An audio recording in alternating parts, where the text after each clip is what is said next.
Today we will start the new topic, that is chemical kinetics. It is belongs from paper number 1. आता exam point of view याचं weightage किती आहे? 4 to 6 मार्क्सचं weightage आहे. Without option 4 मार्क्ससाठी येईल, with option 6 मार्क्ससाठी येईल. या वर्षीच्या पेपरमध्ये हा क्वेश्चन विदाउट ऑप्शन 5 मार्क्ससाठी हा टॉपिक आला होता आणि विथ ऑप्शन 7 मार्क्ससाठी होता. ओके, म्हणजे अप्रॉक्सिमेट 4 to 5 आणि 6 to 7 असं लक्षात ठेवा.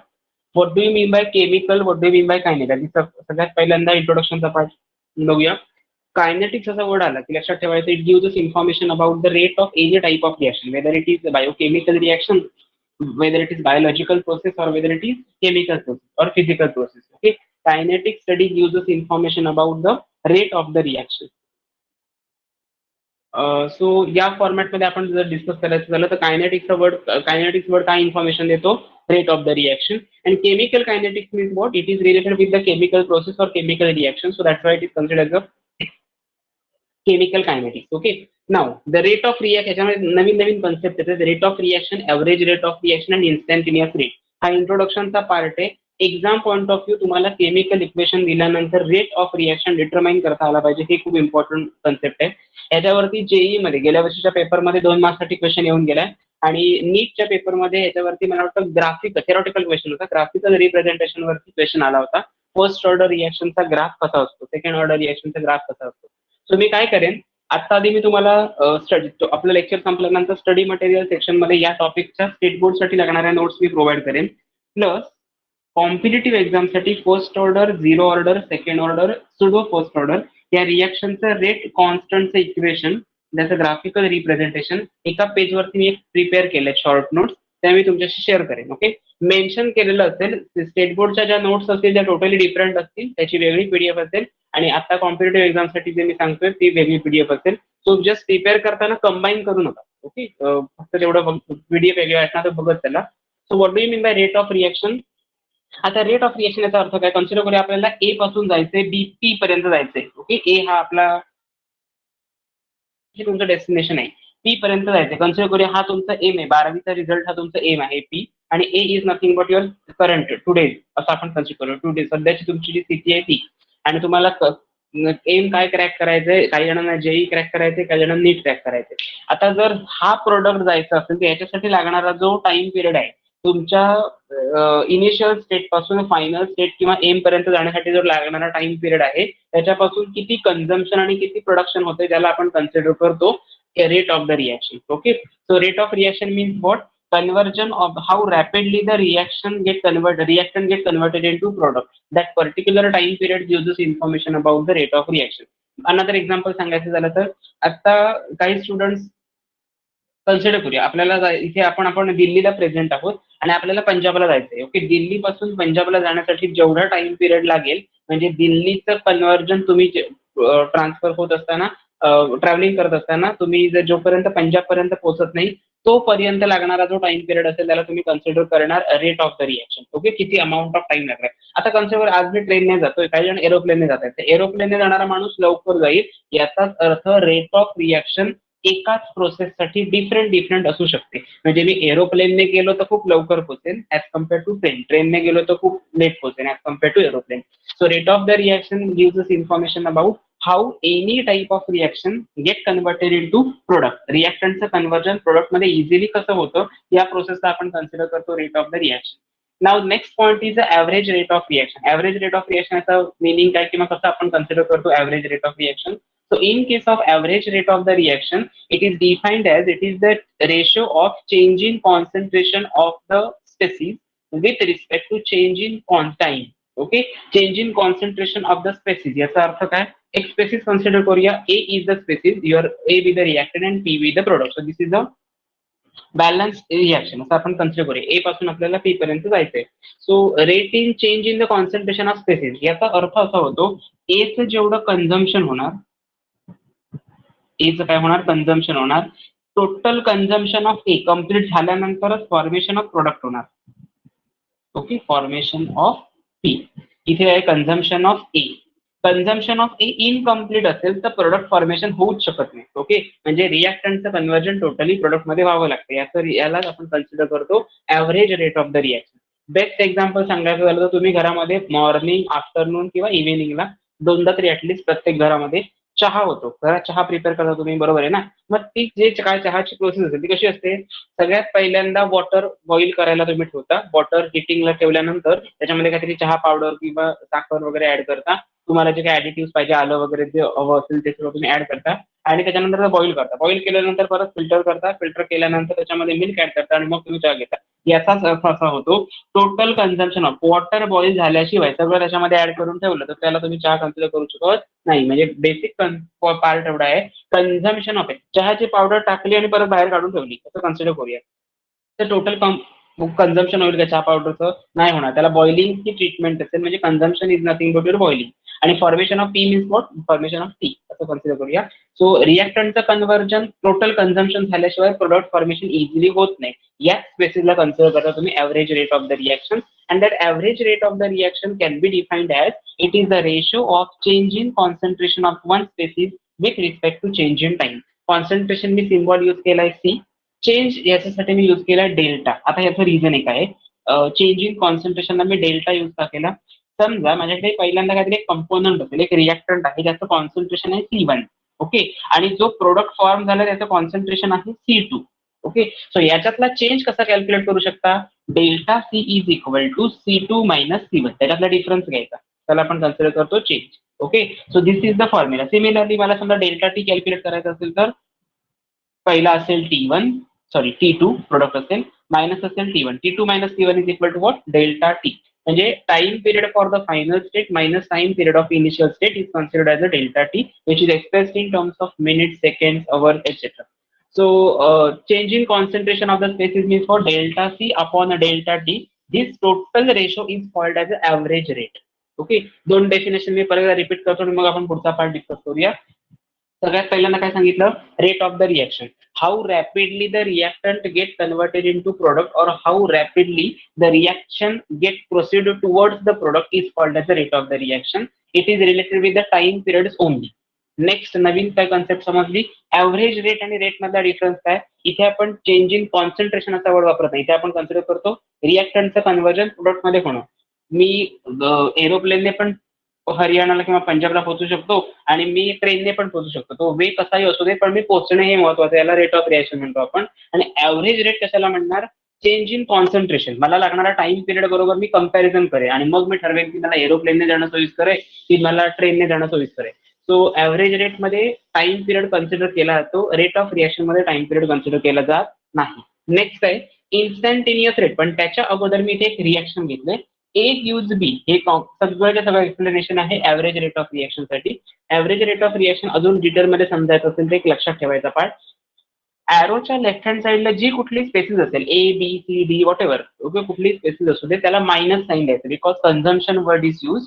आणि जर समजा ॲरोच्या राईट हँड साईडला जर प्रोडक्ट फॉर्मेशन होत असेल तर त्याला प्लस साईन द्यायचं, ओके.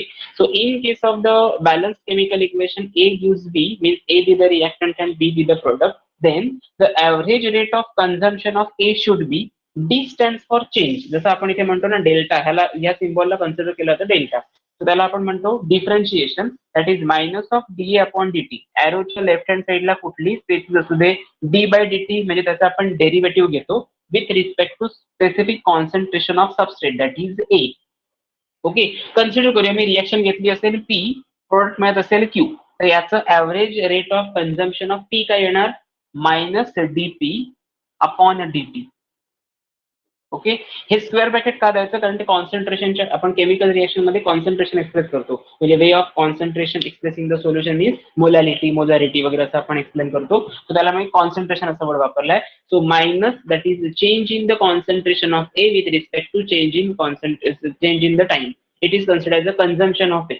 आता जिथे प्रोडक्ट जनरेट होतो तेव्हा तिथे मायनस साईन नाही द्यायचं, प्लस साईन इंडिकेट करायचं इन द सेन्स, असं आपण ऑलवेज प्लस साईन कधी लिहित नाही. मी तुम्हाला सांगितलं 5+8, तुम्ही काय लिहिता 5+8 is equal to 13.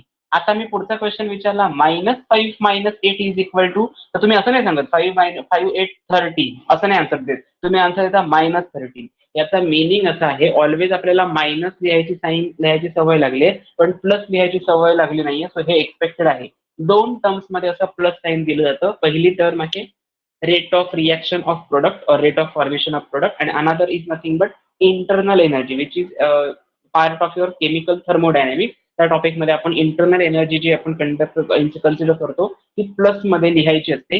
Plus in the sense plus ते साईन मेन्शन करायचं, म्हणताना +13 असाच वर्ड वापरायचा. ओके, सो बेसिक थिंग आहे त्या. सो कन्सिडर करूया A to B. Average rate of the consumption of A is nothing but what? Minus of dA upon dt, and average rate of formation of B is nothing but plus dB upon dt. ओके, आता हे कन्झम्पशनचे rate law झाला, हा झाला rate equation for formation of B. पण तुम्हाला मी सांगितलं ऍव्हरेज रेट ऑफ रिएक्शन तर काय करायचं, दोन्हीही इक्वेट करून घ्यायचे एकमेकांसोबत. So first part, average rate of the reaction is equal to minus of dA upon dt, which is equal to plus dB upon dt. Okay, so this is a very important part, that is rate of consumption of reactant and rate of formation of product equate with each other, so that concept is called as the average rate of reaction. Okay, आता ह्या दोन्ही process जर समजल्या असतील तर सगळं परत एकदा रिवाइज करूया. पहिल्यांदा मी सांगितलं rate of reaction. Rate of reaction मध्ये काय सांगितलं, how rapidly the reactant get converted into the product, such reaction is known as the rate of reaction. Okay, now the second point is average rate of the reaction. Average असा word आला की लक्षात ठेवायचं, it is related with the change in the time. Okay, so it is the ratio of change in concentration of the species with respect to change in the time. Concentration साठी symbol use केलाय C, delta stand for change, आणि इथे पण change असा word आहे त्यामुळे इथे मी use केला word delta. Delta C upon delta C D, that is mathematical expression. Consider example, A gives B, where A be the reactant, B be the product. So the average rate of consumption of A should be written as minus of dA upon dt. So minus का use केलं, जर समजा एरोच्या left hand साईडला कुठली spaces present असेल तर त्याचं consumption होत असेल ते युटिलाइज होणार. मग मी एक्झाम्पल दिलेलं चहाचं, टीचं. ओके, सो त्या एरोच्या लेफ्ट हँड साईडला कुठलीही स्पेसिस असू दे, साईन मायनसच आलं पाहिजे. ओके, आणि एरोच्या राईट हँड साईडला जो काय प्रोडक्ट फॉर्म झालेला असेल त्यावेळी साईन प्लस आलं पाहिजे. बाकी D by D T common आहे, this is the derivative with respect to time period T. So minus of D upon D T is nothing but DB upon D T. आणि हे दोन्ही equation जेव्हा आपण equal लिहितो, equal to sine मध्ये घेतो, तेव्हा त्याला आपण कन्सिडर करतो average rate of reaction. Okay, so ही सगळी थिअरी जर समजली असेल तर पुढचा एक पार्ट आहे इन्स्टंटेनियस रेट. ओके, आता इन्स्टंटेनियस रेटची ऍज सच डेफिनेशन कुठल्याही टेक्स्टबुक मध्ये किंवा कुठल्याही तुमच्या काय म्हणू शकतो आपण पेपरमध्ये आतापर्यंत क्वेश्चन मध्ये आलेलं नाहीये. पण इन्स्टंटेनियस रेटचं एक कन्क्लुजन निघतं. इन्स्टंटेनियस रेट याचा अर्थ काय, असा त्याचा मिनिंग नाही. इन्स्टंटेनियस म्हणजे क्विकली. ओके, जसं तुम्ही मॅगी प्रिपेअर करता फॉर 2 मिनिट्स वगैरे वगैरे, त्या फॉर्मॅटचं ते मिनिंग इथे घ्यायचं नाही. इन्स्टंटेनियस याचा अर्थ लगेचच असं घ्यायचं नाही, ऍट पर्टिक्युलर टाइम पिरियड असा त्याचा अर्थ घ्यायचा. ऍट पर्टिक्युलर इन्स्टंट हा त्याचा मिनिंग आहे. सो इन्स्टंटेनियस रेटसाठी आपण डेफिनेशन जर सांगायचं झालं तर आपण असं कन्सिडर करूया, if we plot the graph of change in concentration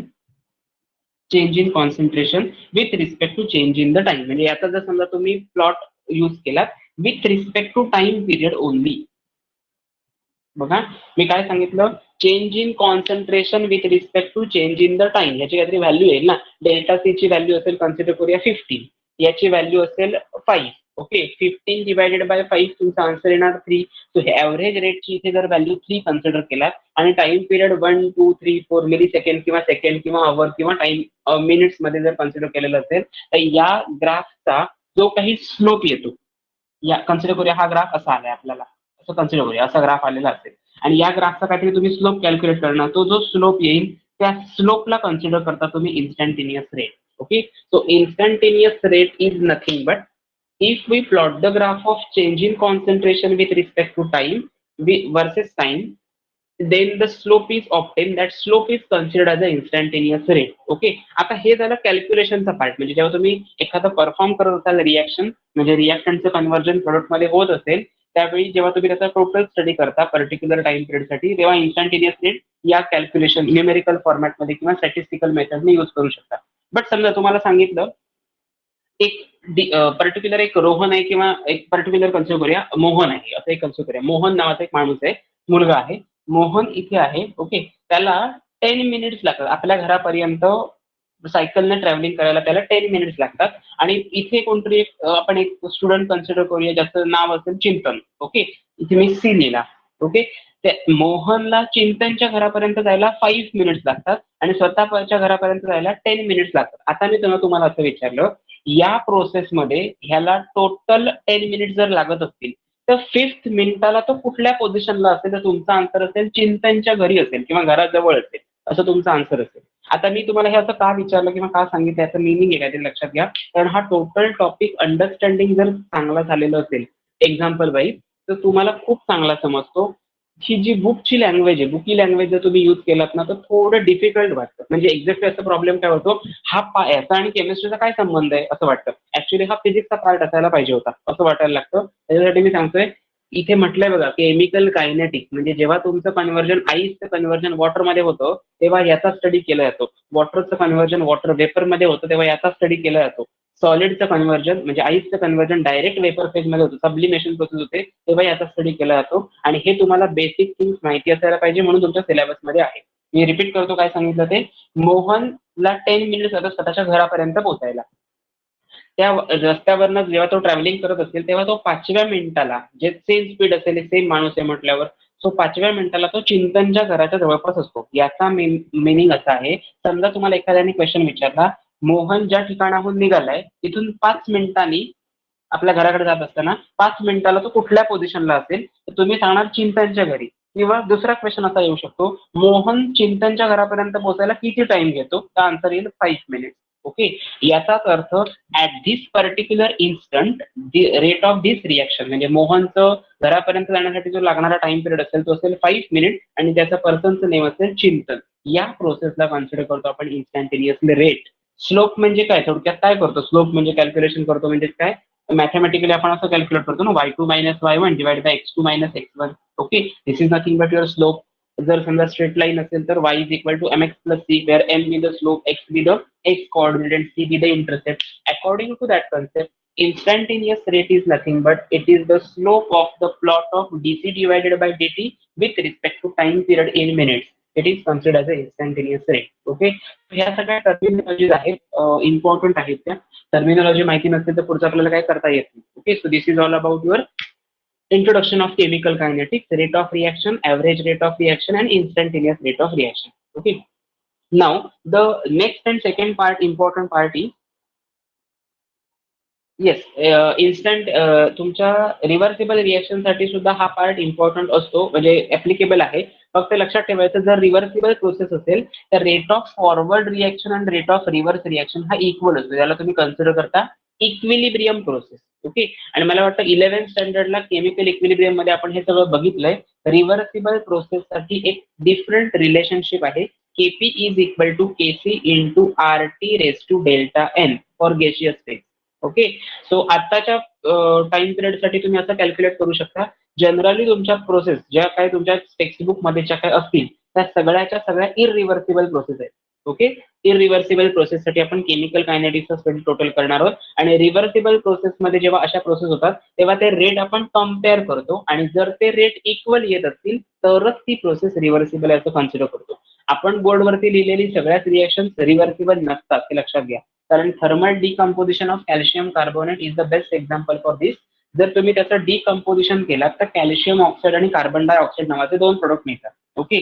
but हे डिफरंट फेज मध्ये होतं. ओपन केस असेल, ओपन कंटेनर असेल, त्याच्यामध्ये जर थर्मल डिकम्पोजिशन केलं तर ती इरिव्हर्सिबल प्रोसेस असते. आणि क्लोज कंटेनर असेल म्हणजे त्याच्यावरती काहीतरी लीड ठेवलेलं असेल तर ती प्रोसेस तुम्हाला काय दाखवते, रिव्हर्सिबल रिएक्शन दाखवते. Best example is again also लिक्विडचं कन्व्हर्जन वेपर मध्ये होतं विदाऊट लीड. ते टोटल वॉटर जे आतमध्ये असणार ते निघून जाणार. कंटिन्युअसली तुम्ही हिट करत राहिला आणि बाजारात फिरून यायला गेला, गॅस बंद करायचं विसरला तर लिक्विडचं कन्व्हर्जन वेपर मध्ये होतं. पण समजा त्याच्यावरती लीड ठेवलेलं असेल तर वेपर मध्ये होतं, त्या वेपर कंडेन्स होतं आणि परत त्याचं कन्व्हर्जन लिक्विड मध्ये होतं. म्हणजे काय, ओपन कंटेनर आणि क्लोज कंटेनरचा त्याच्यावरती इफेक्ट होतो. तर सगळ्याच प्रोसेस आपण जे रिव्हर्सिबल म्हणतो त्या रिव्हर्सिबल असतातच असं नाही, depends upon the physical quantity, physical property. Okay. Container मध्ये कुठल्या स्टोअर करून ठेवले त्याच्यावरती सगळं डिपेंड असतं. सो हे this is all about your introduction of chemical kinetics. Okay. Now the moving towards the next point that is rate of concern. आता हे समजा मी तुम्हाला सांगितलं ए प्लस बी हे जनरल रिएक्शन घेतले. आपण एखादा एक्झाम्पल असं घेऊन बघूया की ज्याचे कोइफिशियंट डिफरंट असतील. ते खूप महत्वाचं आहे. त्या टाईपमध्ये एक क्वेश्चन एकदा मला वाटतं पहिल्यांदा जेव्हा तुमचा पेपर पॅटर्न चेंज झाला, VSA MCQ वगैरे हा पेपर पॅटर्न आला, त्या पेपर पॅटर्न मध्ये हा सगळा पार्ट डिटेलमध्ये VSA मध्ये त्याने विचारलेला होता. सो जेव्हा तुम्हाला असे क्वेश्चन पेपरमध्ये विचारतात तेव्हा एक्सपेक्टेड काय असतं, त्या स्टुडंटना ते समजलंय की नाही हे चेक करतात ते. बाकी काही नवीन किंवा डिफिकल्ट काही देत नाहीत ते. बघूया काय आपल्याला क्वेश्चन काय विचारायचा आहे तो.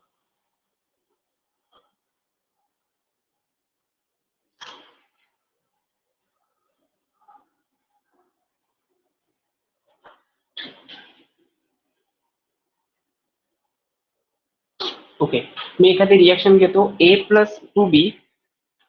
Okay, A plus 3B, it will give you 2C. Okay, आता तुम्हाला माहिती आहे हा एरो आहे म्हणजे याच्या राईट साईडला तो प्रोडक्ट आहे, याच्या लेफ्ट साईडला ते रिएक्टंट आहे. इथे रिएक्टंट एकच नाहीये, दोन रिएक्टंट आहेत. मग अशा केसमध्ये तुम्ही कसं याच्या रिएक्शनचं रिप्रेझेंटेशन तुम्हाला सांगितलं 1 मार्क्ससाठी लिहायचं असेल तर काय करायचं. आधी मी स्टेप बाय स्टेप सगळं लिहितो. पहिल्यांदा मी लिहेन rate of consumption of A. Rate of consumption of A.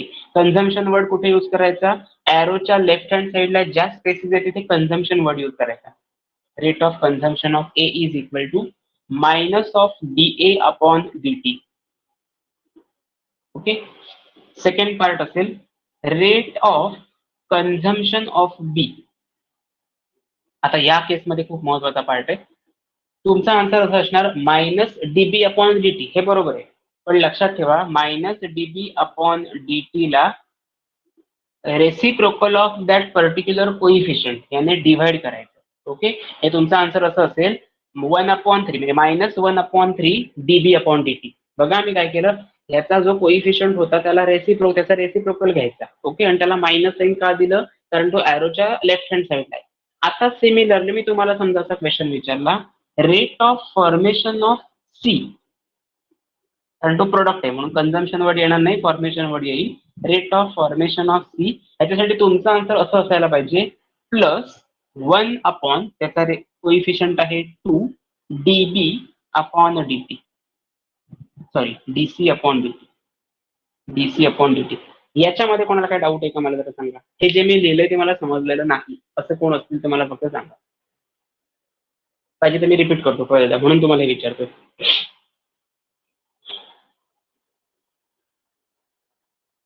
Okay, remaining ओम रोहन समजले.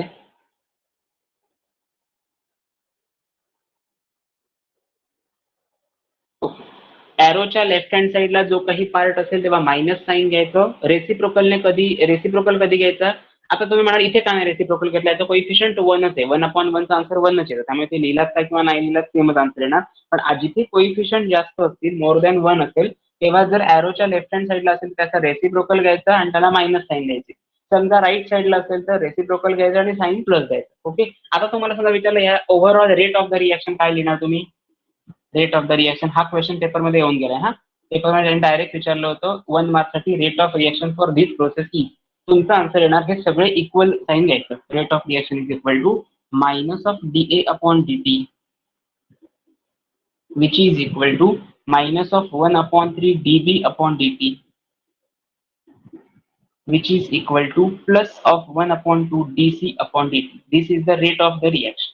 ओके, सो हे तुम्हाला पेपरमध्ये एवढं लिहायचं होतं ज्याला तुम्हाला 1 मार्क त्यांनी अलॉट केला होता. हे लक्षात ठेवायचं. हे समजलं असेल तर पुढच्या पॉइंटला जाऊया. That is rate law means rate of the reaction.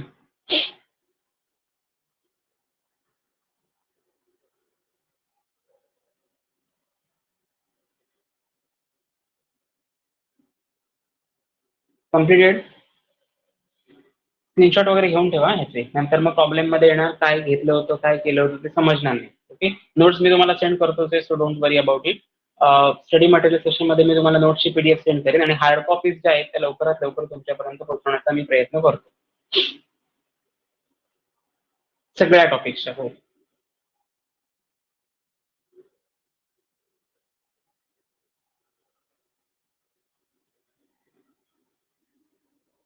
Completed.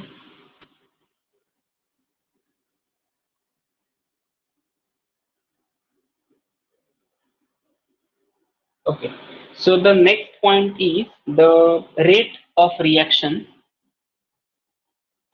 rate of reaction and rate law.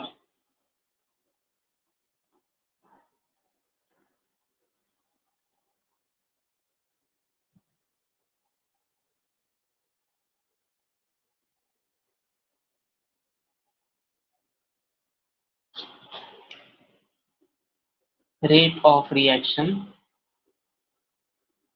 and rate law. Rate of reaction and rate law. Okay. आता या प्रोसेसमध्ये कसं स्टार्टिंग कुठून व्हायला पाहिजे आणि कुठपर्यंत थांबायला पाहिजे इथपर्यंत बघा. आधी सगळ्यात पहिल्यांदा रेट ऑफ रिएक्शन हे डिपेंड कशावर आहे, एक कुठला तरी एक फॅक्टर आहे की ज्याच्यामध्ये तुम्ही डिटरमाइन करू शकता. सो असं कन्सिडर करूया, at any given temperature, at any given temperature the rate of the reaction at time t is called rate of reaction. Okay, rate time concentration relationship is called rate law. बघा आता rate of reaction म्हणजे काय सांगितलं, at any. आता हे chemical kinetics बद्दल बोलतोय, म्हणजे केमिस्ट्रीच्या कुठल्या तरी पर्टिक्युलर रिएक्शन्स असतील. कन्सिडर करूया ए प्लस बी गिव्ज सी, ही जर केमिकल रिएक्शन असेल तर ऍट एनी टेम्परेचर, ही ए म्हणजे काहीतरी सबस्टेट असेल, त्याच्यामध्ये मी काहीतरी ड्रॉप बाय ड्रॉप ऍडिशन करेन बी ची, मग काहीतरी कलर चेंज होईल किंवा काहीतरी प्रोडक्ट जनरेट होईल, त्याला आपण सी कन्सिडर करतोय. सो ही जी प्रोसेस होत असेल लॅबमध्ये तेव्हा काहीतरी पर्टिक्युलर टेम्परेचर असेल, म्हणजे एक्सपेरिमेंटल कंडिशन्स असतील, ज्या कंडिशन्सचा विचार करून ऍट एनी गिव्हन टेम्परेचर, म्हणजे ज्या कुठल्या टेम्परेचरला मी रिएक्शन करत असेल त्यावेळी rate of the reaction at time T, he process चालू होत असताना मला समजा 20 मिनिटं लागत असतील, म्हणजे ए मला पिपेट आउट करावं लागतंय, एका कोनिकल फ्लास्कमध्ये ट्रान्सफर करावं लागतंय, बी ची बॉटल शोधून आणावी लागते, त्याच्यामध्ये 5 मिनिटं जात आहेत. हे सगळं रिएक्शन मिक्सचर ऍड केल्यानंतर त्याच्यामध्ये सरांनी सांगितलंय फ्युम्स येतात, त्यामुळे ड्रॉप बाय ड्रॉप ऍड करा, म्हणजे त्याला 15 मिनिटं गेली आणि मग प्रोडक्ट जनरेट झाला, 25व्या मिनिटाला प्रोडक्ट जनरेट झाला. याचाच अर्थ 25 मिनिटं ही रिएक्शन कंटिन्युअसली त्या वेसलमध्ये होते, म्हणजेच पर्टिक्युलर टाइम लागतोय 25 मिनिटं, बरोबर आहे. So time at particular given temperature A get converted into C at particular time. That particular time is called as the rate of the reaction. Okay. Now rate time आणि concentration, समजा मी याचं concentration कमी केलं आणि याचं concentration वाढवलं, म्हणजे quantity of ए घेतली 1 ml आणि कॉन्सन्ट्रेशन ऑफ बी किंवा त्याची क्वांटिटी घेतली समजा 1000 ml, म्हणजे ह्याचा क्वांटिटीचा व्हॉल्यूम किती झाला टोटल 1001 ml. हा टोटल व्हॉल्यूम लार्ज असल्यामुळे प्रोडक्ट जो फॉर्म होईल, सी प्रोडक्ट जनरेट होईल, तो डिपेंड असेल कॉन्सन्ट्रेशन ऑफ बी वर. जे काही एक्सेस अमाऊंट मध्ये प्रेझेंट असेल त्याला आपण कन्सिडर करतो it is the rate affecting factors affecting on the rate of reaction. Okay. So क्वांटिटीवरती तो फॅक्टर अफेक्ट करत असेल, म्हणजेच थोडक्यात काय, याचं कॉन्सन्ट्रेशन वाढलं तरच सीचं कॉन्सन्ट्रेशन वाढतंय. समजा याचं कॉन्सन्ट्रेशन अजून कमी झालं तर याचा अर्थ असा होणार ए चा काही रोलच नाही त्या रिएक्शन मध्ये, बी आणि सी एकमेकांबरोबर रिएक्शन करतात आणि प्रोडक्ट जनरेट होतोय. ओके. सो ह्या टोटल केसमध्ये रेट टाइम आणि कॉन्सन्ट्रेशनचं जे काही रिलेशनशिप असेल त्याला तुम्ही कन्सिडर करता रेट लॉ. रेट लॉ कसा एक्सप्रेस करायचा, ते कुठल्या फॉर्मॅटमध्ये लिहायचं, कुठल्या हायपोथेटिकल रिएक्शनसाठी आपण हे बघणार आहोत, हे सगळं डिस्कस करूया. पण त्याच्या अगोदर हे कुठेतरी मेन्शन करून ठेवा, रेट लॉ वेगळा आणि रेट ऑफ रिएक्शन हा टोटली पार्ट वेगळा आहे. ओके. सो आपल्याला 11th स्टँडर्डची मी आठवण करून देतोय. 11th स्टँडर्डला एक छोटासा पार्ट बघितला होता, केमिकल इक्विलिब्रियम या टॉपिकमध्ये लॉ ऑफ मास ऍक्शन, त्याच्यासाठी एक रिएक्शन बघितली होती. ती रिएक्शन जरा परत एकदा घेऊया, म्हणजे रेट लॉ कसा एक्सप्रेस करायचा ते समजेल. अजून हा पॉईंट आपला संपलेला नाही, फक्त डेफिनेशन मी डिस्कस केली. रेट लॉ याचा अर्थ काय, at any given temperature at any time T instant progress of reaction is called as the rate of reaction. And what do you mean by your rate law?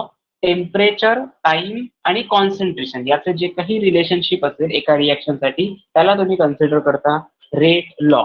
Okay. So consider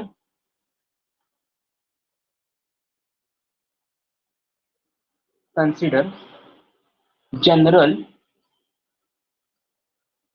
hypothetical reaction AA plus BB gives CC plus DD.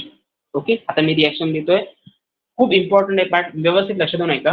AA plus BB gives CC plus DD. Where capital A, capital B, capital C, capital D are the reactant substrate, product and byproduct respectively, whereas small a, small b, small c, small d are the respective coefficients of reactant and product respectively. Okay, सगळं repeat करतो मी. जे काही statement मोठं खूप डोक्यावरून गेलं असेल तर सिंपल लँग्वेज मध्ये सांगितलंय, त्याच्याकडे बघताना असंच बघा की आपल्याला हे पेपरमध्ये असं जे असं लिहायचंय. Consider general. जनरल म्हणजे काय, त्याच्यामध्ये कुठला HNO3 घेतला नाही, H2 सोबत स्पेसिफिक काही घेतलं नाही, जनरल रिएक्शन आहे. हायपोथेटिकल. हायपोथेटिकल म्हणजे कोइफिशियंट प्रत्येक ठिकाणी असायलाच पाहिजे असाही नाही रूल, पण जर नसेल, कोइफिशियंटच नसेल म्हणजे तो रिएक्टन्स तिथे ऍबसेंट आहे, त्याचा मिनिंग होतो, ते समजायला पाहिजे म्हणून हायपोथेटिकल. म्हणजे आपण काय कन्सिडर करतो, हायपोथेसिस म्हणजे काय, गृहीत आपण असं कन्सिडर केलं की ही रिएक्शन अशी आहे.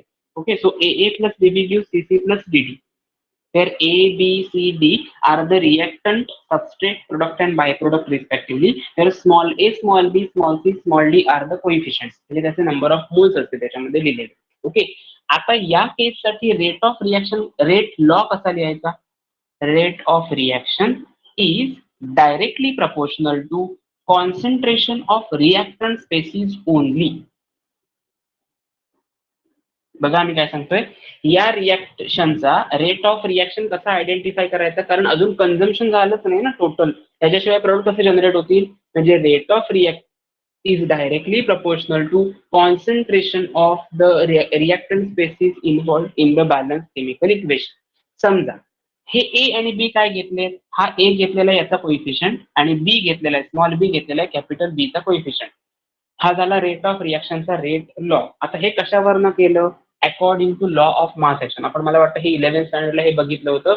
Overall rate of any balance chemical equation is directly proportional to concentration of reactant species only, which is independent to that of the concentration of product species involved or formed in the reaction. Okay, so यासाठी रिएक्शनचा rate तुम्ही असा घेतला, rate is equal to rate of reaction is directly proportional to A raised to A into A raised to B. आता consider करूया, मला proportionality sign नको, तर मी काय करणार, rate is equal to sign घेतला आणि एका कॉन्स्टंटने मल्टिप्लाय केलं, whose constant is called as a rate constant into concentration of A raised to A into concentration of B raised to B. Square bracket म्हणायचं नाही, कॉन्सन्ट्रेशन असा शब्द या टोटल टॉपिक मध्ये लक्षात ठेवायचा. हा एक टॉपिक, आणखी एक थर्ड टॉपिक आहे आयोनिक इक्विलिब्रियम. या दोन्ही टॉपिक मध्ये जिथे जिथे स्क्वेअर ब्रॅकेट येईल तेव्हा लक्षात ठेवायचं. ट्रान्झिशन स्टेट असा त्याचा मिनिंग घ्यायचा नाही, कॉन्सन्ट्रेशन असाच टर्म यूज करायची. ओके, आता हा के आपण काय कन्सिडर करतो, प्रपोर्शनॅलिटी कॉन्स्टंट और रेट कॉन्स्टंट. हे झालं तुमचं रेट एक्सप्रेशन, याला आपण म्हणतो रेट लॉ एक्सप्रेशन. ओके, इथपर्यंत संपला पार्ट.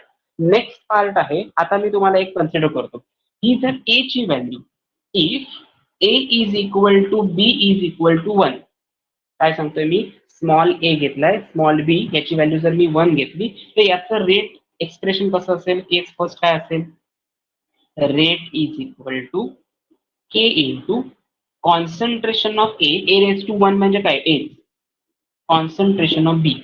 ओके, याचा मिनिंग असा होतो, जर समजा सबस्ट्रेट ए चं कॉन्सन्ट्रेशन इन्क्रीज झालं, बी चं कॉन्सन्ट्रेशन इन्क्रीज झालं, तरच रेटचं कॉन्सन्ट्रेशन इन्क्रीज होईल, म्हणजे रेटची व्हॅल्यू वाढेल. अनदर एक केस बघूया, if A is equal to 2 and B is equal to 1, A ची व्हॅल्यू मी 2 घेतली, बी ची व्हॅल्यू मी 1 घेतली, तर काय मिळेल product. So rate is equal to K into concentration of A, म्हणजे ए चा कोइफिशियंट आहे, म्हणजे याचा नंबर ऑफ कॉन्सन्ट्रेशन ए वाढवले, इथे येईल A square into B raise to 1. Okay, याचा अर्थ असा होतो, सबस्ट्रेट कॉन्सन्ट्रेशन ए जर तुम्ही डबल केला किंवा त्याचा जर स्क्वेअर घेतला तर रेट वरती जास्त अफेक्ट होणार. रादर बी चं कॉन्सन्ट्रेशन सेम ठेवायचं, बी चं कॉन्सन्ट्रेशन अगोदर पण 1 होतं, आता पण 1च आहे. ओके, आता मी दोन्ही वाढवले. समजा case 3, if A is equal to B is equal to 2, then काय होईल, rate is equal to K into concentration of A square into concentration of B square. याचाच अर्थ असा होतो, ए चं कॉन्सन्ट्रेशनचा स्क्वेअर केला, म्हणजे ह्याचं कॉन्सन्ट्रेशन कन्सिडर करूया 0.2 आहे.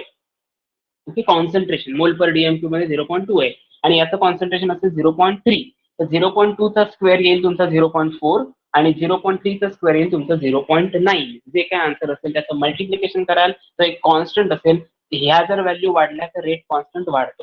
आता मी अजून एक नवीन कंडिशन घेतो, case 4, if A is equal to 0 and B is equal to 2, then what happen?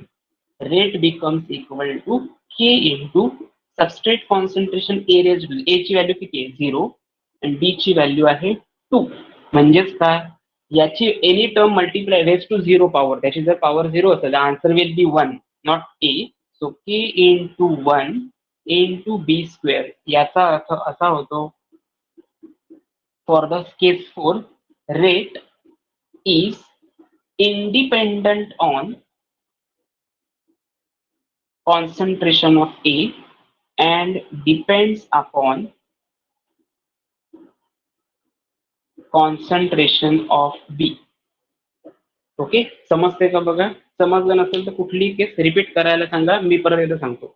पहिल्यांदा मी काय सांगितलं, जनरल हायपोथेटिकल इक्वेशन. हायपोथेटिकल म्हणजे आपण गृहीत धरलेले रिएक्शन. ऍक्च्युअली या रिएक्शन मध्ये सीचा कोइफिशियंट सीच असेल असं सांगू शकत नाही, पण for sake of our convenience आपण काय कन्सिडर करतोय, ही हायपोथेटिकल रिएक्शन कन्सिडर करतोय. Okay, now rate of the reaction is directly proportional to A raise to A आणि B रेज टू B. मला रेटचं इक्वेशन पाहिजे, so rate is equal to proportionality sign काढून टाकलं, इक्वल टू साइन घेतलं, कॉन्स्टंटने multiply केलं, प्रोडक्ट मिळाला A raise to A B raise to B. समजा A ची व्हॅल्यू 1 घेतली, B ची व्हॅल्यू 1 घेतली, तर मला प्रोडक्ट असा मिळतो, कोइफिशियंट त्याचा A चं value, rate is equal to simultaneously. जर A चं कॉन्सन्ट्रेशन वाढलं तर B पण वाढणार आणि रेट पण वाढणार. समजा हीच केस मी थोडी चेंज केली, कॉन्सन्ट्रेशन ऑफ A म्हणजे A ची जी तुमचा कोइफिशियंट होता तो वाढवला 2 ने आणि B चा कोइफिशियंट तेवढाच ठेवला, तर मला प्रोडक्ट वेगळा काहीतरी मिळतो. म्हणजे it is largely depends upon concentration of A and it is depends only depends upon concentration of B. म्हणजे याला निग्लेक्ट करतोय आपण जास्तीत जास्त, याला जास्त महत्व देतोय. समजा आपण दोघांची व्हॅल्यू 2 घेतली तर याचं कॉन्सन्ट्रेशन डबल केल्यावर याचं पण कॉन्सन्ट्रेशन डबल होणार आणि रेट पण डबल होईल. पण समजा ह्याच्यातली कुठल्याही टर्मची व्हॅल्यू 0 किंवा लेस दॅन 0 असेल तर त्या कोइफिशियंट वरती, त्या सबस्ट्रेट वरती, त्या बी वरती, रिएक्टंट वरती रेट ऑफ रिएक्शन इंडिपेंडंट असेल. हा वर्ड खूप महत्वाचा आहे, इंडिपेंडंट रेट. आणि काय त्याला आपण कन्सिडर करतो, ए ची टर्म आहे ती काय असेल 0 असेल. ओके, ए ची टर्म काय असेल 0 असेल. So according to this concept, any power of the rate law expression is 0, then that rate is independent on that substrate specifically. Repeat करतो मी काय सांगितलं ते, if in the rate law expression any term that is A or B is 0, then the overall rate of this reaction is independent on that particular species or substrate. Okay, so this is all about your rate law and rate expression. सुरुवात कुठून केलेली आठवा जरा. आपण असं discuss केलं होतं rate of reaction and rate law. Question तुम्हाला पेपरमध्ये असं येणार, explain with suitable example rate expression as well as rate law.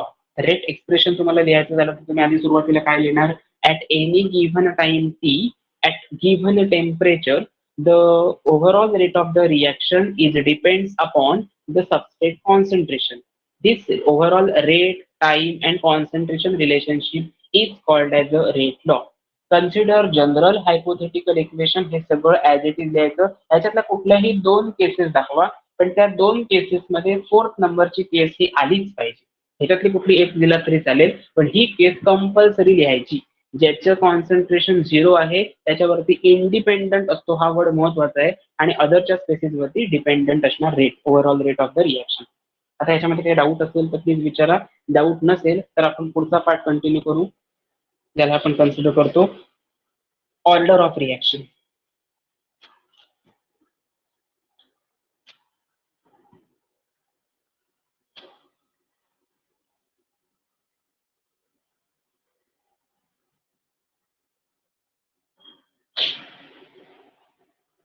Okay, so the next point of your syllabus is order of the reaction. In case of order of reaction, आता सगळ्यात महत्वाची गोष्ट order of reaction आणि मॉलिक्युलॅरिटी याच्यातला difference खूप महत्वाचा आहे. तो पेपरमध्ये कन्फर्म येणार तुमच्या इयरला.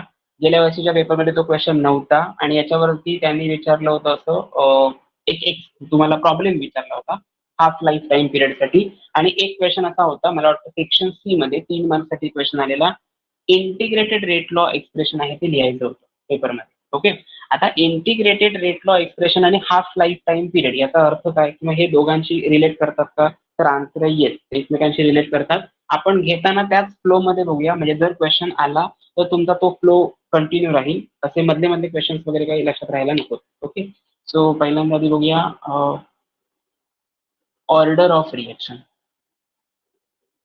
Order of reaction, it is defined as it is the sum of powers of the exponents to which the rate law is expressed. Okay, so this is the definition. सगळ्या simple format मध्ये सांगायचं झालं तर आपण मगाच equation बघूया, बाकी इकडे काही लक्ष द्या नका, आधी इकडे लक्ष द्या. Rate is equal to K into substrate concentration A, आणि इथे मी घेतो ए च्या ऐवजी आता मग अशी घेतो एक्स घेतो, आणि substrate concentration B raise to Y.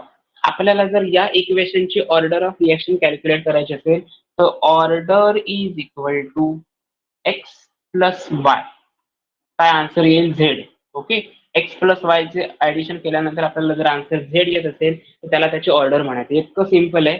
पण डेफिनेशनच्या फॉर्मॅटमध्ये जेव्हा तुम्ही लिहिता तेव्हा सायंटिफिक लँग्वेज असणं एक्सपेक्टेड आहे. जर तुम्ही फिजिक्स, केमिस्ट्री, बायोलॉजी कुठलाही पेपर लिहित असाल तर. हेच जर समजा तुम्ही कम्प्युटर सायन्स किंवा आयटीचा पेपर लिहित असाल आणि ती इट इज डिफाईन्ड ॲज वगैरे ते न लक्षात ठेवता तुम्हाला ती कन्सेप्ट माहिती आहे की बाबा अशी अशी कमांड दिल्यानंतर आउटपुट डिस्प्ले होतं आणि आउटपुट डिस्प्ले झाल्यानंतर आपला स्टार पॅटर्न दिसतो, दिस इज द डेफिनेशन, म्हणजे ॲरेचे डेफिनेशन द्यायचे असेल वगैरे किंवा. तर या फॉर्मॅटमध्ये तुम्ही तिथे चेंजेस करू शकता. टेक्निकल लँग्वेजमध्ये डेफिनेशन इकडे तिकडे झाले तरी चालते, बट थेरॉटिकल पार्टमध्ये फिजिक्स, केमिस्ट्री, बायोलॉजीमध्ये डेफिनेशन ही त्याच वर्ड्समध्ये एक्सपेक्टेड आहे. सो काय येणार, it is the sum of, it is the sum of, sum म्हणजे काय ऍडिशन. पॉवर्स, पॉवर्स म्हणजे काय, रेस टू द पॉवर आपण म्हणतो, ए ची पॉवर एक्स, बी ची पॉवर आहे Y. So it is the sum of powers of the exponents to which the rate law is expressed. म्हणजे हा जर रेट लॉ मी मगाशी शिकलोय तो जर लिहिलेलाच नसेल आणि जर तुम्ही ऑर्डर कॅल्क्युलेट करत असाल तर तुमच्यासारखे मूर्ख तुम्ही. ओके, सो मग तुम्हाला रेट लॉ लिहिता आला पाहिजे म्हणून मी आधी ती कन्सेप्ट शिकवली. Rate is equal to K into concentration of A raise to A B raise to B, आणि मग त्या ए आणि बी ची ऍडिशन केल्यानंतर तुम्हाला प्रोडक्ट काहीतरी मिळेल, त्याला आपण कन्सिडर करतो ऑर्डर. आता हे एवढंच लिहून चालेल का. तुम्हाला क्वेश्चन पेपरमध्ये क्वेश्चन येतो 2 मार्क्ससाठी, 2 क्वेश्चन येणार. एक क्वेश्चन पहिला येईल ऑर्डर अँड मॉलिक्युलॅरिटी डिफाईन करा विथ सुटेबल एक्झाम्पल. लक्षात ठेवा, डिफाईन द टर्म असं जर ऑर्डर असेल क्वेश्चन पेपरमध्ये तर एक्झाम्पल पण लिहायचं. पण ओनली डिफाईन असा एकच वर्ड असेल तर फक्त डेफिनेशन लिहायची, फुल स्टॉप द्यायची, पुढे जायचं, एक्झाम्पल लिहायची सुद्धा गरज नसते. मी रिपीट करतोय, ओनली डिफाईन असा वर्ड असेल तर एक्झाम्पल लिहायची गरज नाही. टाइम असेल ते लिहिला तरी चालेल, पण डिफाईन द टर्म असा वर्ड असेल, टर्म असा वर्ड असेल तर एक्झाम्पल लिहायचं. तिथे कोणाला विचारायची गरज नाही, सुपरवायझर नको आणि कोण नको. सो ऑर्डर ऑफ रिएक्शन मध्ये ही डेफिनेशन लिहून झाले. आता एक्झाम्पल्स बघूया. Consider the reaction 2 molecules of H2O2, it will gives you 2 molecules of H2O plus O2 gas. हे आहे लिक्विड आणि H2O2 हा तुमचा हायड्रोजन पेरॉक्साइड हा सुद्धा तुमचा गॅसियस कंपोनंट आहे, असं कन्सिडर करूया in presence of strong heat. आता बाकी काही कन्सिडर करू नका, त्याच्या फिजिकल स्टेट, त्याचं नेचर काहीही असू दे तिकडे. याचा आधी रेट लॉ कसा लिहिणार ते बघा.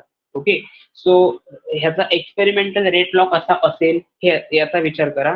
Rate of overall this reaction, overall rate of this reaction is directly proportional to product, that is rate constant K into concentration of H2O2. हा H2O2 च्या कॉन्सन्ट्रेशन मध्ये डिपेंड करणारा रेट लॉ असेल. Okay, याची पॉवर आहे 2, म्हणजे याचा square घ्यायचा की नाही हे सगळं कॉन्स्टंट टर्म्स आहेत. पण एक्सपेरिमेंटल रेट तुम्ही कशावर डिपेंड करणार, फक्त आणि फक्त कॉन्सन्ट्रेशन ऑफ हायड्रोजन पेरॉक्साइड वरती. ओके, हा झाला तुमचा रेट लॉ. रेटचं इक्वेशन असं येईल तुमचं. ओके, आता मला सांगा या रिएक्शनची ऑर्डर तुम्हाला विचारली तर तुम्ही काय कन्सिडर करणार. इथे जेवढी कॉन्सन्ट्रेशनची टर्म आहे त्याच्यावरती काहीच नाही, म्हणजे काय आहे 1 आहे. So overall order of this reaction is 1. Okay, ही झाली पहिली केस. सेकंड एक्झाम्पल बघूया.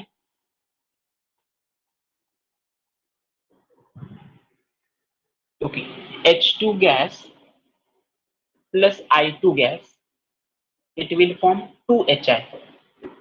आता मला सांगा 2HI गॅस. आता या केसचा रेट कसा लिहिणार तुम्ही. आपलं फंक्शन काय आहे, rate of the reaction is directly proportional to concentration of reactant space. Reactant आहे आपला is equal to K into reactant आहे H2 आणि अनादर रिएक्टंट आहे I2. त्या दोघांची ऍडिशन आहे म्हणजे मल्टिप्लिकेशन आहे. इथे काहीच नाही पॉवर दिलेली म्हणजे काय कन्सिडर करणार 1 1 म्हणजे ओव्हरऑल ऑर्डर काय सांगितले आपण, ओव्हरऑल ऑर्डर याची पॉवर आणि याची पॉवर याची सम करायची म्हणजे 1 + 1 इज इक्वल टू 2 ही त्याची ऑर्डर झाली. This is your first order reaction, this is your second order reaction जिथे कोइफिशियंटचा विचार केला जात नाही. ओके, कोइफिशियंटचा विचार कधी करतो आपण, ज्या टर्म्स मध्ये रेट लॉ राईट साईडला लिहिलेला असेल तरच आपण रेट लॉ मध्ये कोइफिशियंटचा विचार करतो. पण या केसमध्ये ऑर्डर लिहित असताना कोइफिशियंटचा विचार करायचा नाही म्हणजे कोइफिशियंट ही त्याची पॉवर घ्यायची नाही डायरेक्ट. ओके, ते फक्त रेट लॉ लिहित असताना करायचं. आता एक थर्ड केस आहे अशी की ज्याच्यामध्ये एक्सेप्शनल आहे. ओके, आणि हा क्वेश्चन पेपरमध्ये क्वेश्चन मुद्दाम विचारतात. मला वाटतं गेल्या वर्षीच्या सीईटीच्या पेपरमध्ये हा क्वेश्चन येऊन गेलाय. Thermal decomposition of acetaldehyde CH3CHO gaseous component. समजा मी त्याचं डिकम्पोजिशन केलं तर मला प्रोडक्ट मिळतो मिथेन गॅस CH4 प्लस अजून काय राहिलं CO राहिला दॅट इज कार्बन मोनॉक्साईड. आता प्रॅक्टिकली या रिॲक्शनचा rate is equal to K into concentration of CH3CHO raise to 3/2 येतो. म्हणजे याची ऑर्डर किती झाली, ऑर्डर म्हणजे काय, याची पॉवर 3/2 म्हणजे आन्सर किती 1.5. सो ऑर्डरची व्हॅल्यू 1.5 येणार असं एकच एक्झाम्पल आहे ज्याला आपण कन्सिडर करतो थर्मल डिकम्पोजिशन. हे प्रॅक्टिकली झालेलं आहे. आता हे प्रॅक्टिकली कसं असतं, ऍक्च्युअली हे सगळं आपण जे इक्वेशन्स लिहितो हे एका प्रिन्सिपल वरती डिपेंड करतात. त्याला आपण कन्सिडर करतो SSA that is steady state approximation. Okay, actually हा पार्ट तुमच्या सिलेबसमध्ये असायला पाहिजे होता पण 12th स्टँडर्डचं जे न्यू बुक आलेलं आहे त्याच्यामध्ये NCERTच्या बुकमध्ये स्टेडी स्टेट प्रिन्सिपल मधला साधा एस पण त्याने उल्लेख केलेला नाही आणि त्याने डायरेक्ट असं एक्सपेक्ट केलंय की मुलांना हे येतंय. ओके, आणि त्यांनी डायरेक्ट त्यांची रेट लॉ आणि ऑर्डर कॅल्क्युलेट करायचे आहेत मुलांनी. म्हणून मी तुम्हाला सांगतोय जर आला क्वेश्चन पेपरमध्ये क्वेश्चन एक्सेप्शनलचा तर थर्मल डिकम्पोजिशन ऑफ ऍसिटाल्डिहाइड हा तीन ज्याची ऑर्डर येते 1.5. बाकीच्या सगळ्या व्हॅल्यूज तुम्हाला कॅल्क्युलेट कशा करायच्या आहेत, रेट लॉ लिहायचा त्याच्यावरती जी पॉवर दिलेली असते पेपरमध्ये हे दिलेलं असणार रेट एक्सप्रेशन मूल्य दिलेले असणार त्याच्यावरनं तुम्ही फक्त ऑर्डर त्याची ऍडिशन करायची. हे बघा इथे मोर दॅन 1 असेल त्याची ऍडिशन केलं आन्सर आलं, इथे सिंगल असेल तर त्याची ऍडिशन केलं तर आन्सर एकच येणार. ओके, सो या फॉर्मॅटमध्ये तुम्हाला सॉल्व्ह करायचंय rate of the reaction. Okay, 2 मार्क्ससाठी क्वेश्चन आला तर याच्यातलं ही डेफिनेशन द्यायची आणि याच्यातलं कुठलंही एखादा एक्झाम्पल घेतला तरी सुद्धा चालेल. ओके, सो या प्रोसेसमध्ये ऑर्डर ऑफ रिॲक्शन कॅल्क्युलेट करता आली पाहिजे. ठीक आहे, आता काही डाऊट असेल तर विचारा, अदरवाईज आपण पुढच्या पॉईंटकडे जाऊया दॅट इज ऑर्डर अँड मॉलिक्युलॅरिटी. त्याच्या पुढचा पार्ट एक आहे that is integrated rate law जो आपण नेक्स्ट लेक्चरला बघणार आहोत. पण ऑर्डर अँड मॉलिक्युलॅरिटी मात्र कम्प्लीट झालं असेल प्लीज स्क्रीनशॉट घेत चला सायमल्टेनियसली, कारण तुमच्यापैकी असे बरेच जण आहेत की जेव्हा मी तुम्हाला नोट्स शेअर करतो स्टडी मटेरियल सेक्शनमध्ये तुमचा असा प्रॉब्लेम आहे की ते तुम्हाला नंतर तुमच्याकडे स्टोअर झालेले आहेत ना तेव्हा तुम्ही नंतर प्रिंट काढाल असं तुमच्या डोक्यामध्ये आहे, बरोबर आहे ना. पण जेव्हा हे शिकवून कम्प्लीट झालं आणि त्याच्यानंतर एखादी टेस्ट घेतली तर त्याच्यामधला स्कोअर लो येणार, तेव्हा तुम्ही अभ्यास करायला जाणार तेव्हा हे समजणार नाही. सो बेटर वे त्याचा स्क्रीनशॉट घेत चला आणि जेव्हा नोट्स तुमच्या समोर असतील आणि तुमचे स्क्रीनशॉट हे समोरासमोर ठेवून स्टडी करा तर तो लवकर होईल. जेवढं लाईटली घेताय तेवढं लाईटली घेणं एक्सपेक्टेड नाहीये ऍक्च्युअली, पण तुम्ही असं कन्सिडर करताय की सीबीएसईचा तुमचा स्टडी चालू आहे. ओके, सीबीएसईचा जर स्टडी चालू असेल तर सायमल्टेनियसली स्टेट बोर्डचं वेटेज तुम्हाला तेवढं केलं पाहिजे. जून जुलै पर्यंत जर सिलेबस टोटल कव्हर झाला तर तुम्ही अदर सब्जेक्टला तेवढा टाइम देऊ शकता नोव्हेंबर पर्यंत आणि डिसेंबरमध्ये टोटल रिव्हिजन करायची तुमच्या सीबीएसईची, कारण तसंही जानेवारी आणि फेब्रुवारीमध्ये तुमच्या प्रॅक्टिकल एक्झाम्स लागणार तेव्हा तुम्हाला स्टेट बोर्डचाच अभ्यास करा. कितीही काही म्हटलं सीबीएसईचा एक लार्जर टॉपिक राहिलेला आहे करायचा तरी सुद्धा उद्या प्रॅक्टिकल एक्झामचा पेपर असेल तुम्ही सीबीएसई नाही करू शकत, प्रॅक्टिकलच वाचावी लागणार. ओके, त्याच्यासाठी सांगतोय जरा प्लीज स्क्रीनशॉट घेत चला.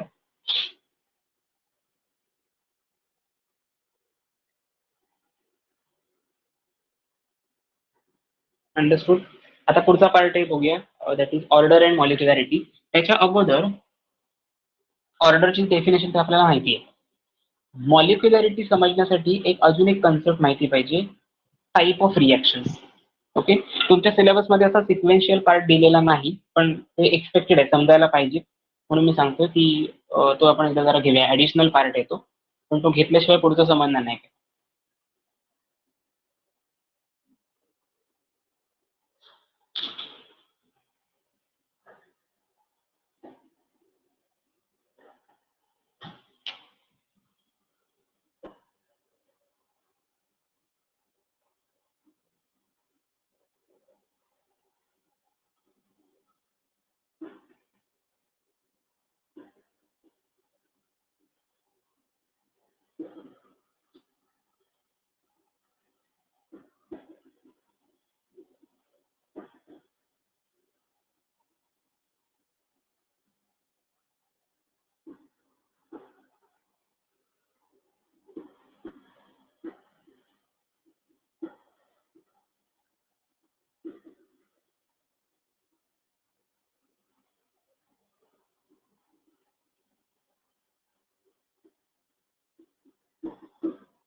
आता एक लक्ष द्या.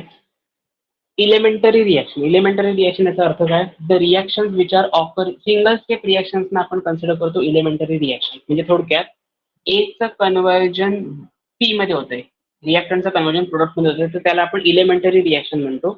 Actually elementary reactions are of two types. First one is unimolecular reaction, unimolecular, and another one is a bimolecular reaction. Bimolecular नावातच आहे सगळं. Unimolecular, uni stands for single, so single molecule जर इन्व्हॉल्ड असेल त्याला आपण म्हणतो unimolecular. And bi stands for two, so bimolecular म्हणजे काय? रिएक्शन ज्या दोन मॉलिक्युल्स मधून एक जनरेट होतो प्रोडक्ट, त्याला आपण कन्सिडर करतो बायमॉलिक्युलर प्रोसेस. आता ही ऍक्च्युली हा पार्ट तुमच्या सिलेबसमध्ये पाहिजे होता, पण नाही येतो. त्यांनी फक्त एवढंच म्हटलंय इलेमेंटरीचे दोन टाईप्स असतात, युनिमॉलिक्युलर, बायमॉलिक्युलर. आणि इलेमेंटरीची डेफिनेशन आहे single step reaction which can not be further broken down into larger steps. म्हणजे एकाच स्टेपमध्ये जे प्रोडक्ट जनरेट होतात त्याला आपण कन्सिडर करतो इलेमेंटरी रिएक्शन. समजा एचं कन्व्हर्जन बी मध्ये होतंय, अगेन बीचं कन्व्हर्जन सी, सीचं कन्व्हर्जन डी, डीचं कन्व्हर्जन पी, तर ही इलेमेंटरी रिएक्शन असू शकत नाही. ओके.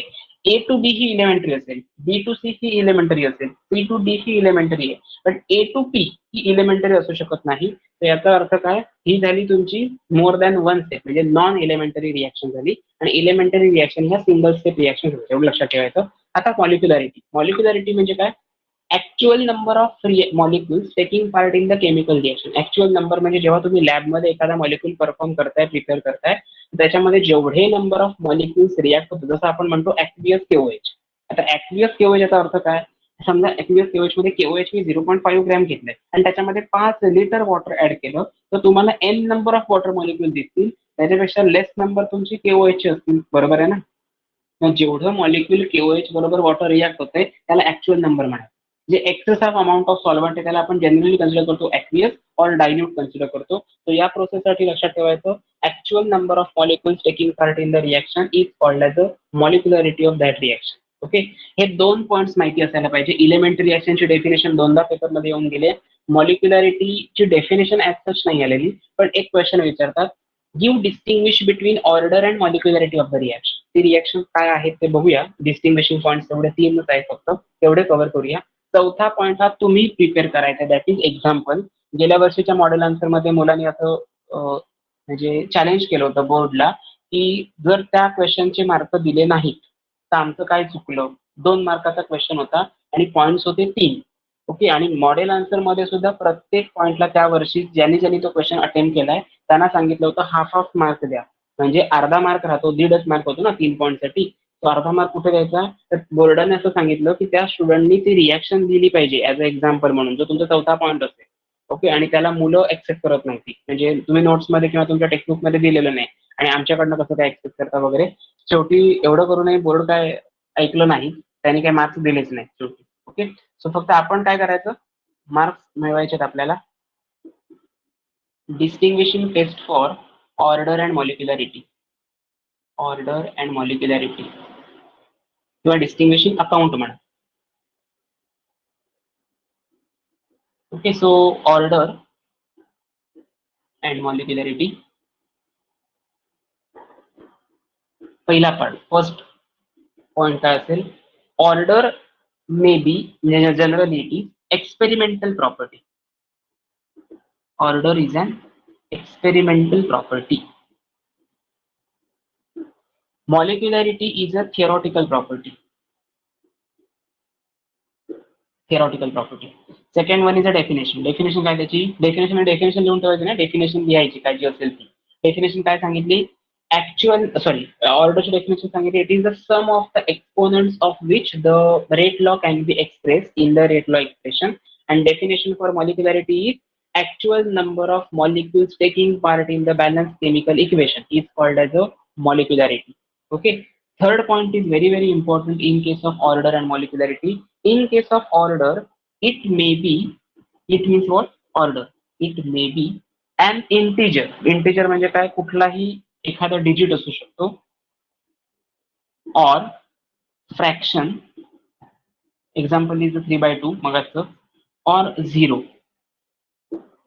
इंटीजर असू शकतो, फ्रॅक्शन असू शकतो किंवा 0 असतो, but molecularity is always an integer. ती 0 असू शकत नाही. म्हणजे 0 नंबर ऑफ मॉलिक्युल्स वॉटर बरोबर रिॲक्ट झाले असं जर क्वेश्चन मी तुम्हाला एक स्टेटमेंट सांगितलं तर 0 नंबर म्हणजे किती नंबर, तो नंबर असू शकत नाही. त्यामुळे 0 असा वर्ड नसणार. फ्रॅक्शन मध्ये 3/2 मॉलिक्युल्स रिॲक्ट झाले हे तुम्ही कसं काय सांगणार, कारण ऍक्च्युअल असा वर्ड वापरलाय आपण रिॲक्शन मध्ये. रिॲक्शन मध्ये जेवढे नंबर ऑफ मॉलिक्युल्स रिॲक्ट झाले ते तुम्हाला नंबर ऑफ मोल्स तुम्ही जेवढे ऍड केले त्याच्यावर डिटरमाइन करू शकता.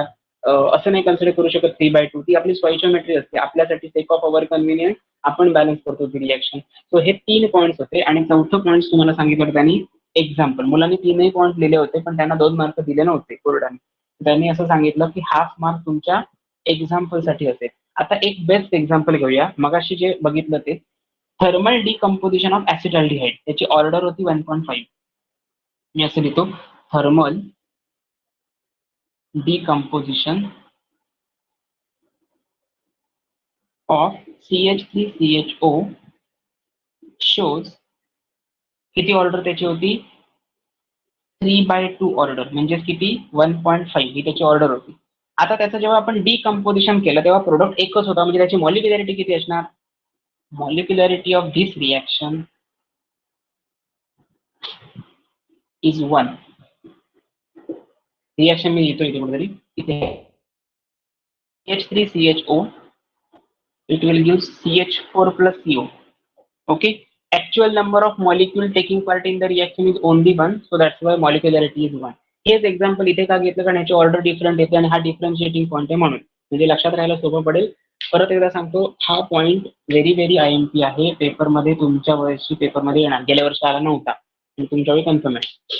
ऑर्डर अँड मॉलिक्युलॅरिटी मध्ये काय सांगितलं, order is a experimental property because exponents to which असं आपण म्हणतो, sum of the powers of the exponent, म्हणजे एक्सपेरिमेंटल प्रॉपर्टी आहे ती. आणि मॉलिक्युलॅरिटी ही तुमची कशी प्रॉपर्टी आहे, थिअरॉटिकल प्रॉपर्टी आहे. म्हणजे तुम्हाला इथे मी सांगितलं मगाशी CaCO3 एक मॉलिक्युल घ्या, समजा मी 2 मॉलिक्युल्स घेतले तर प्रोडक्ट पण 2 मॉलिक्युल्स मिळणार. समजा मी 8 मॉलिक्युल्स रिॲक्शनचे घेतले तर प्रोडक्ट पण 8 मॉलिक्युल्स मिळणार. So it is a theoretical property. मी जेवढे आकडे बदलत जाईल तेवढे तेवढे वाढत जाणार मॉलिक्युलॅरिटी. डेफिनेशन मध्ये काय सांगायचं ऑर्डरच्या, it is the sum of the powers of the exponents to which the rate law can be express and it is actual number of molecules taking part in the reaction is called as a molecularity. It may be an integer, fraction or 0. It is always an integer. And last सांगितलं thermal decomposition of acetaldehyde shows 1.5 order, and here molecularity of this reaction is only 1, so it is a unimolecular reaction. Molecularity जर 2 आली तर त्याला म्हणायचं बायमॉलिक्युलर, molecularity 1 आली तर म्हणायचं युनिमॉलिक्युलर. molecularity n number आली, जास्तीत जास्त नंबर आली, त्याला काय कन्सिडर करायचं, युनिमॉलिक्युलर पण म्हणायचं नाही, तुमच्या बायमॉलिक्युलर म्हणायचं नाही, त्याला कन्सिडर केलं जातं polymeric form, that is polymers. Okay, तर या मला वाटतं हे तुम्हाला 10th स्टँडर्ड झालेलं होतं. तर या point according to this concept distinguishing तुम्हाला अकाउंट कम्प्लीट करायचं आहे. ओके, जिथे तुमचा या टॉपिकचा मोस्टली या टॉपिकचा 25% सिलेबस तर कव्हर होतो. याच्यातला ह्याच्यानंतरचा जो पार्ट आहे ना तो खूपच इम्पॉर्टंट आहे आणि इंटरेस्टिंग आहे, जो पटपट होऊ शकतो, पण कॅल्क्युलेशन आहे. ओके, म्हणजे ज्यांचं बायोलॉजी आहे वगैरे त्यांना थोडा टाइम जाईल ते आयडेंटिफाय करायला, कारण त्याच्यामध्ये डेरिव्हेटिव्ह इंटिग्रेशन असा पार्ट येतो. पण ठीक आहे, ते डेरिव्हेशन आहे त्यामुळे तुम्ही एकदा वाचून प्रिपेअर करू शकता आणि आन्सर तेच लिहायचे. मॅथ्स सारख्या त्या व्हॅल्यूज बदलणार नाही. E raise to X, E raise to minus X झालं, साईनचं कॉस झालं, कॉसचं कॉट झालं, असं काही होणार नाही. सिम्पल स्ट्रेट फॉरवर्ड आपलं इक्वेशन आहे आणि मी इथे घेतल्यानंतर तुम्हाला समजणार. Don't worry about it. घेईन मी तसं, काळजी करू नका. Okay, so distinguishing test, distinguishing account for order and molecularity समजलंय. त्याच्यामध्ये कोणाला काय डाऊट आहे का सांगा. जर डाऊट नसेल तर आपण थांबूया आणि डाऊट असेल तर क्लिअर करूया. प्लीज जरा सांगा काय डाऊट आहेत का. तोपर्यंत मी रिवाईज करतोय काय काय बघितलं आज ते. सगळ्यात पहिल्यांदा बघितलं rate of the reaction, next बघितलं average rate of the reaction, next बघितलं instantaneous rate of the reaction, पुढचा पॉईंट बघितला rate law and yes rate law and rate of the reaction. मग पुढचा पॉईंट असा बघितला व्हेरियस केसेस चेक केल्या. त्याच्यानंतरचा पार्ट बघितला order of reaction with suitable example. मग बघितलं मॉलिक्युलॅरिटी, युनिमॉलिक्युलर, बायमॉलिक्युलर, इलेमेंटरी रिॲक्शन आणि मग बघितलं ऑर्डर अँड मॉलिक्युलॅरिटी मधला डिफरन्स. एवढा पॉईंट जेवढा झाला त्याच्यामध्ये 25% कव्हर होतो. आजच्याच टोटल लेक्चरमध्ये मोस्ट इम्पॉर्टंट कुठला क्वेश्चन असेल तर आहे order and molecularity of the reaction आणि त्याच्या डिफरन्स. आणि त्याच्या अगोदरचा एक बघितलेला रेट लॉ. त्याच्यामध्ये त्याची डेफिनेशन आहे बघा. रेट लॉ म्हणजे काय, time, concentration and temperature relationship with respect to change in concentration, so it is considered as a rate law. तर त्या टाईपमध्ये क्वेश्चन विचारला जाऊ शकतो. आणि एक बघितलेलं ए plus to be gives 3C, त्याचं जे आपण रेट लॉचं एक्सप्रेशन ब्रॅकेट करून दिलेलं बघा मग. जिथे कोइफिशियंट असेल त्याचा रेसिप्रोकल घ्यायचा, जर रिॲक्टंट असेल तर मायनस साईन द्यायचं, प्रोडक्ट असेल तर प्लस साईन द्यायचं. ती एक प्रोसेस महत्वाची आहे बीएसए साठी. एवढं सफिशियंट आहे, म्हणजे पेपर ओरिएंटेड जर विचार केला तर. पण आपल्याला कन्सेप्च्युअल नॉलेज पाहिजे म्हणून मी टोटल सगळं डिटेलमध्ये घेतलंय. याच्यामध्ये वाचून झाल्यानंतर सांगितलं तरी चालेल, डाऊट असेल ते विचारलं नंतर तरी चालेल.